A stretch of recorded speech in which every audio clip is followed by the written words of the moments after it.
Դուք ինձ հետ միասին հիշում եք Լևոն Տեր-Պետրոսյանը, որը Եվրոպա մեծ է, եւ սրանց հոգևոր հայրն է հանդիսանում քաղաքական առումով, լավ իմացեք, այստեղ հիշում եք ինչքան կռաններ էր, մինչև մոտ թաղամասը, այդ կռաններով երկու լենինական կկառուցվեր, ամբողջ կռանները ծախեցին տարան Երևան,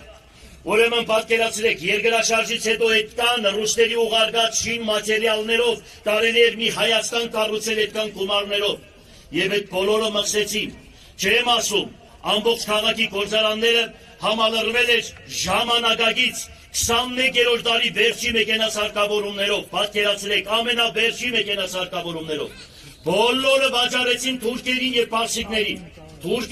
պարսիկներին, դուք պատկերացնում եք, թե պետական ծրագիր, այսինքն պետության ղեկավարը, պետությունը չգիտի թե որ երկրում միակ կակոյնի բուծ տնօրեն պետական ունեցվածքը վաճառում է թուրքերին եւ պարսիկներին եւ պետությունը տեղյակ չի։ Դուք հասկանում եք նմանատիպան ոնց կարող է լինի։ Կամ այսօր պետությունը չգիտի որ այսօր քաղաքապետարանը 30 շին թույլտվություն է տվել եւ դրանով նա չի զարգացմանը քաղաքի եւ երկրի զարգացմանը չի նպաստում։ Այսինքն պետությունը հրահանգ է իջեցրել, որ նմանատիպ քայլեր չեք անելու։ Ինչի համար։ Քաղաքը ունի հադագագից։ Եթե քաղաքը ունի հադագագից, միակ մեխանիզմ կա, որ քաղաքապետը հոխարկացում է անում, գնում է մարզպետարան, վավերացնում են, հետո գնում է քաղաքաշինության նախարարություն, նորից վավերացնում են, եւ այդ ճանապարհը տևում է 1 տարուց 2 տարի։ Այսինքն պետությունը խոչընդոտ է հանդիսանում Հայաստանի Հանրապետության զարգացմանը։ Իսկ եթե պետությունը նմանատիպ է, ինչ կարելի է մտածել։ Այո, անգլո-թուրքական սատանաները ղեկավարում են Հայաստանի Հանրապետությունը, ուրիշ ոչ մի բան։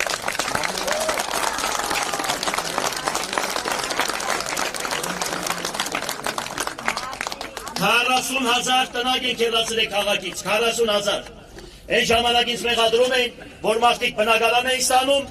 երկու եղբայր, ասենք եղել են 4-5 հոգի կամ 6 հոգի, երկու սենականոց բնակարան ունեին, ստանում են երկու բնակարանը, մի եղբայրը տարել են 14 հոգի, մի եղբայրը ասում էր ես կգնամ այդ բնակարան ապրելու, մի եղբայրն է ասում էր գիտեք պարոն քաղաքապետ, հատկացրեք ինձ օրինական, մենք եղբայրներով կսարքենք, մենք այստեղ մնանք։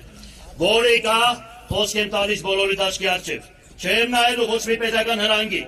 անպայման, եթե քաղաքի կենտրոնական հատվածերում չեն, քաղաքի ճարտարապետական տեսքին չի խանգարում, անպայման հոխարկացում եմ անելու տվյալ ընտանիքին, որ այսօր մինչև այսօր երկրաշարժից հետո ապրում է։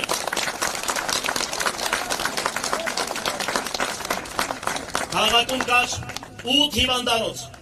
պատկերացրեք այսօր մի հիվանդանոց է, Շիրակի դաշտավայրը, Գուգարկը, Արագածոտնի մարզը, Ջավախքը ամբողջությամբ այդ հիվանդանոցի վրա է։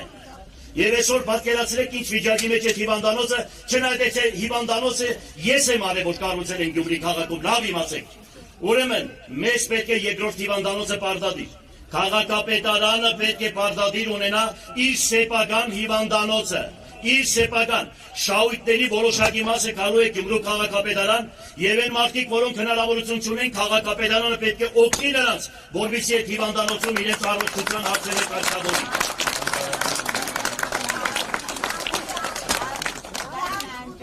Ուրեմն, պատկերացրեք հասարակ մի բան եմ ասում, Գյումրու հրապարակը 4 մուտքեր ունի, 4 մուտք, այսինքն դեպի հրապարակ 4 մուտքեր, ոչ մի անցումի մասին չեն են մտածում, անհրաժեշտ է անցումները, այդ անցումները կամ կառուցելու է քաղաքապետարանը, տագը խանութներ կառուցելով, վարձակալությամբ հանձնելով քաղաքացիներին, կամ տալու է քաղաքացիներին, ասելու է տալիս ենք ձեզ, ձեր գումարներով սարքեք եւ ժողովուրդը օգտվելու այդ անցումներից, որը անհրաժեշտ է մեր քաղաքի համար։